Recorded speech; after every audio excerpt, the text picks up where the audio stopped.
But let me clarify one thing. A moment ago, I told you that in order to improve, you should perform simple chord recognition tasks.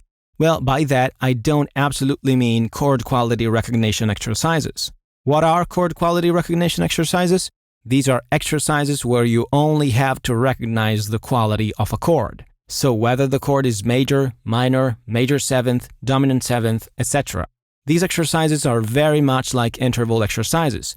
They are counterproductive. Why is that the case? Well, there are two main reasons. The ability to recognize the quality of a chord is not that important in real music. It's much more important to quickly recognize the root note of the chord than its quality. Why? Imagine I play 4 chords, I give you the tonic note, and I ask you to quickly play them on your instrument. You only recognize that 2 are major and 2 are minor. Is that enough for you to know which chords to play on your instrument? No, absolutely not. You still don't know where you should put your hands on the instrument, right? Now imagine the same situation, but this time you recognize the actual root note of the 4 chords instead of their quality. This time, you know exactly where your hands should go on your instrument, right?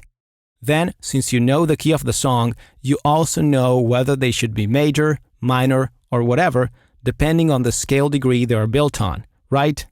The second reason why these kinds of exercises are counterproductive is that in chord quality recognition exercises, chords are played randomly, exactly like intervals. So these exercises don't establish any musical key, right? As a consequence, you can't literally feel the tonal sensation that each chord assumes within the key, nor you can internalize it. And I bet you now get how bad this is, right? Just have a look at what our students have to say about chord quality recognition exercises.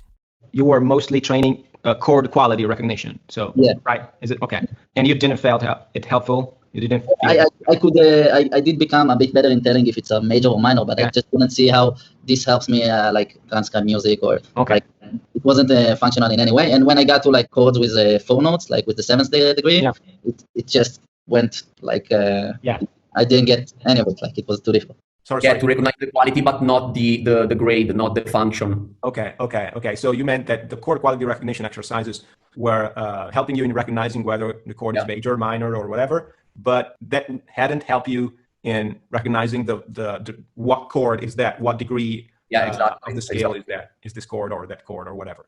I think now you should have a clearer idea on why chord quality recognition exercises are counterproductive. You should work on better internalizing the sensations that the chords assume within the key first, and then little by little, you'll be able to intuitively recognize real chord progressions, also those including non-diatonic chords. Can't you see how important feeling the tonal sensation of each chord is in doing so? Do you realize how you're not training this aspect at all when practicing intervals, chord quality exercises, or learning songs by trial and error?